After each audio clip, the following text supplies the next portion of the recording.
ఈ నెల 11వ తేదీన ఎస్పీ కార్యాలయం బయట పెట్రోల్ పోసుకున్న కర్ణాటక యువతి యశోధర్ చౌహాన్ ఆత్మహత్య కారకులైన మొత్తయ్యను అరెస్ట్ చేసి కఠినంగా శిక్షించాలని దళిత హక్కుల పరిరక్షణ సమితి అధ్యక్షులు నీలనాగేంద్ర డిమాండ్ చేశారు. స్థానిక ఒంగోలు నిమ్స్ వద్ద మీడియాతో మాట్లాడారు. ఈ సందర్భంగా నీలనాగేంద్ర మాట్లాడుతూ కర్ణాటకకు చెందిన యశోధర్ చౌహాన్ 2 సంవత్సరాలుగా మొత్తయ్యతో సహజనం చేస్తుందని, ఆమె చావుకు కారణమైన మొత్తయ్యను కఠినంగా శిక్షించాలన్నారు. ఈ కార్యక్రమంలో దారా అంజయ్య, గంటా సుబ్బారావు, సుజన్ రాజ్, కాకుమన్ రవి తదితరులు బాగున్నారు.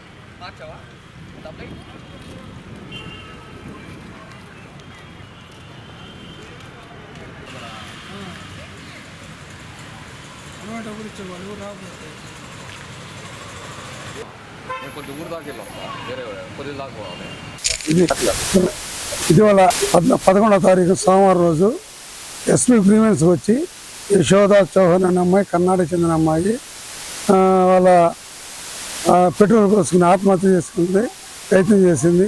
ఈరోజు ఉదయం గవర్నమెంట్ హాస్పిటల్ చనిపోయింది. ఆ అమ్మాయి కర్ణాటక బంజారా కులానికి చెందింది.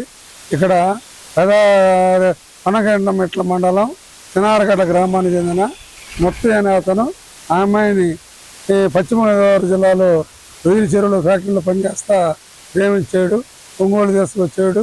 ఇక్కడ సమాధానం కొంతగానో కాపురం ఉన్నారు. ప్రస్తుతం వాళ్ళు మన ముసిరినారాయణ దగ్గర రొయ్యల చెరువు ఫ్యాక్టరీలో పనిచేస్తున్న అమ్మాయి. తీరా ఈ మొత్తకి పెళ్ళి 2 పిల్లకాయలు ఉన్నారు. ఈ విషయం తెలిసే అమ్మాయి ఎస్పీ ఆఫీస్ కంప్లైంట్ వెళ్ళింది. అంతకుముందు కూడా దిశ పోలీస్ స్టేషన్లో కూడా 4 రోజుల క్రితం కంప్లైంట్ ఇచ్చింది. అక్కడ న్యాయం జరగలేదని ఎస్పీ ఆఫీస్కి వెళ్ళి బయటకు వచ్చి ఫ్లైఓవర్ కింద పెట్రోల్ పోసుకుని చూసుకుంది.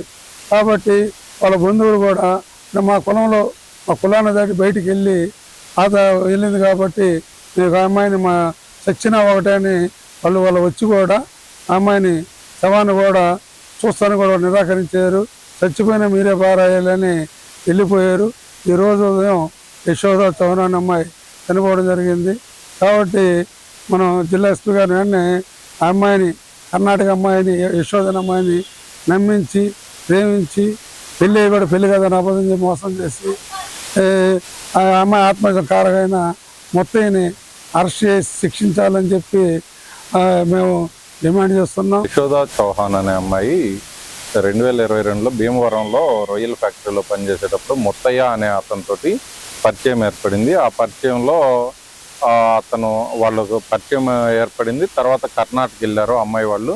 ఇతను కూడా మొత్తయ్య కూడా కర్ణాటక వెళ్ళి ఆ అమ్మాయిని తీసుకొని వచ్చి మద్దులూరు రొయ్యల ఫ్యాక్టరీలో పనిచేస్తూ ఉన్నారని మాకున్న సమాచారం. ఆ తర్వాత వాళ్ళిద్దరి మధ్య ఏం గొడవైందో తెలియదు. ఆ గొడవలో అతను మొత్తయ్య అనే అతను ఈ అమ్మాయిని వదిలిపెట్టేసి వెళ్ళిపోయాడు. అది భరించలేని ఆ అమ్మాయి అతని కోసం వెతికి కనపడకపోయేసరికి కర్నూలు రోడ్డు ఫ్లైఓవర్ దగ్గరలో పెట్రోల్ మీద పోసుకొని నిప్పండించుకుంది. దగ్గరలో ఉన్న పోలీస్ సిబ్బంది ఆమెను అది గమనించి నీళ్లు పోసి ఆర్పేసి హాస్పిటల్లో జాయిన్ చేయడం జరిగింది. ఈరోజు ట్రీట్మెంట్ తీసుకుంటూ ఈరోజు చనిపోయారు. దీంట్లో ఆ అమ్మాయికి ఇంక్వెస్ట్ నిర్వహించాము, పోస్ట్ మార్టం నిర్వహించి దాన సంస్కారాలు కూడా వాళ్ళ తల్లిదండ్రులకి కబురు చేశాము. కానీ వారు దాన సంస్కారాలు చేయడానికి కానీ ఆ అమ్మాయి శవాన్ని చూడటానికి కానీ ఇష్టపడినందున దాన సంస్కారాలని మేము కంప్లీట్ చేస్తాము. అలాగే ఈ అమ్మాయి చావుకు కారణమైన వారిపై